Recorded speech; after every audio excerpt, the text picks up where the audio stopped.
Welcome everyone. It's happy to present my research data here. And my name is Dr. Mark Lee from Hong Kong.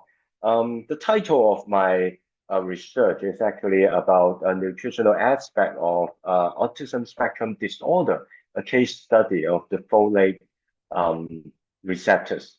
And today, I would like to try to make it more easy to understand with this concept because we are trying to find a precision interventions for autism spectrum disorder, which we simply call ASD. And this intervention is actually integrating a biochemical rescues and a biometric profiling. So there are two parts in my interventions for the ASD. And the main measurements here is about communication difficulties. So first, I would like to talk about the contrast between our new intervention concepts versus the legacy approach. Mostly the conventional approaches actually quite focus on the behavioral corrections. They will see there are some behavioral problem instead of why. We just know how bad the behavior is, and therefore we are trying to correct them by trying and if there is an error, we will use another interventions. But frequently we miss the underlying biochemical roadblock in the brain. So we try to move inside the brain of the ASD children. We found that a precision approach is very important.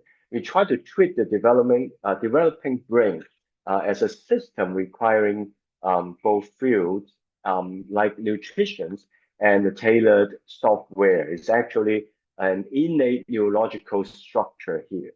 And first, we would like to talk about the field. This part is all about biochemical blockage of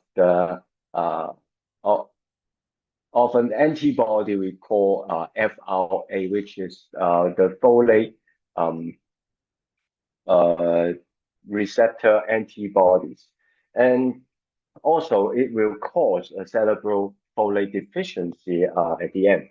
And this FRA, in short, block the high affinity transport of folate across the blood-brain barrier that cause cerebral folate deficiency, which will let the ASD children with severely impacted neurological development.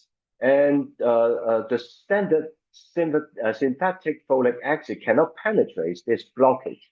And therefore, mostly in Hong Kong, the ONG doctors will prescribe synthetic folic acid to pregnant women to secure their baby's neurological development. However, with this FRA problem for those ASD children, they cannot absorb folic acid for their neurological development.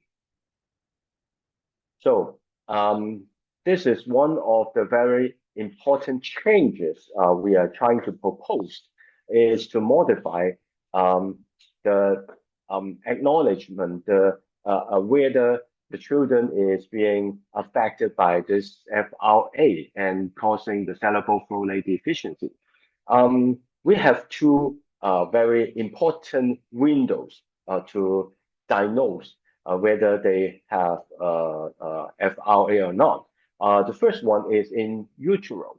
That is a prenatal FR exposure that we already have some patent blood analysis that we can find there are some dysfunction on the folate acid absorptions in the fetals. And also, if we missed the in utero period of time, we can still make use of age 1 to 5 is a secondary windows where the cerebral folate deficiency can be reversed. Besides the field, we still have some diagnostic missing link. Therefore, we're trying to move from generalized teaching to personalized teaching by knowing the innate brain structure. And we all know that structure determines function.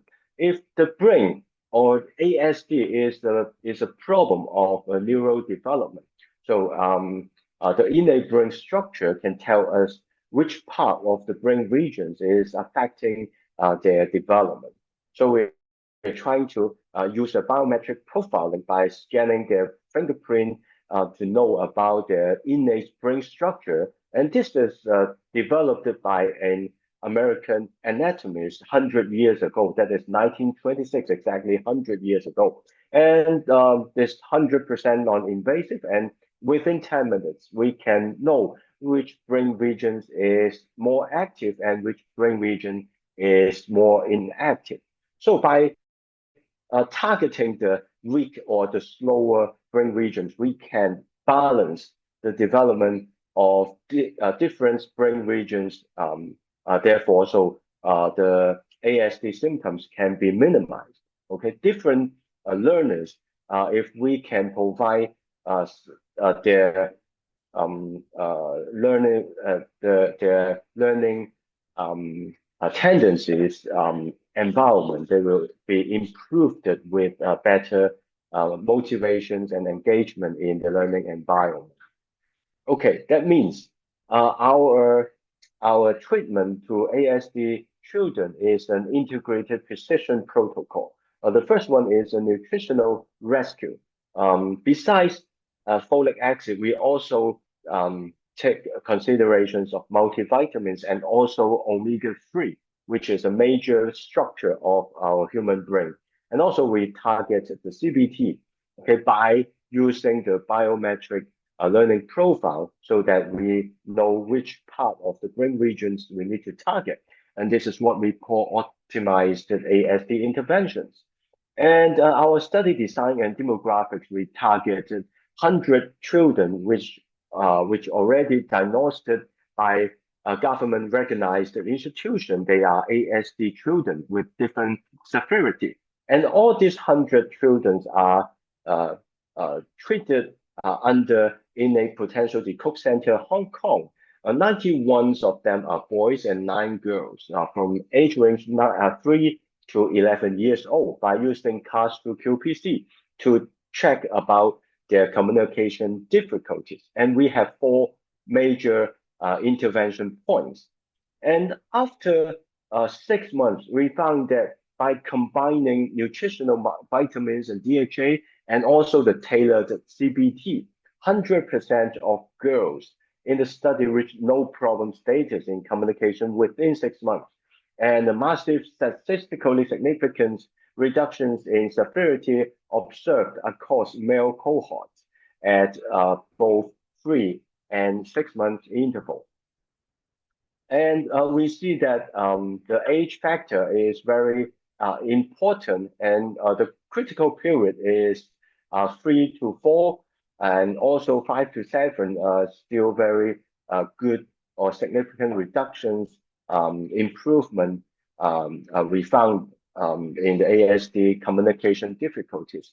However, for age 9 to 11, we demonstrated the smallest benefits and confirming that the critical developmental windows close as ASD progresses.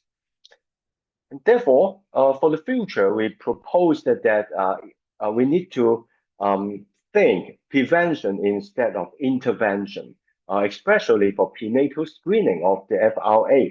Even though if you miss the prenatal screening, you can still have a maternal supplementations and also early biometric profiling that helps to do the prevention. So finally, we would like to say biology is the blueprint of our human design, and precision is the solution. By rescuing the brain's biochemical field supply and mapping it in a architecture, we are no longer just managing ASD symptoms, and we are structurally reversing them. And thank you very much for participating my presentations. My study is already published in the Journal Public Health and Nutrition in the United Kingdom. The study title is Nutritional Aspect of Autism Spectrum Disorder, a case study of folate absorption. So if you want to find the full paper, you can go to Google Scholar and find this study. Thank you very much. Do I have any questions from you?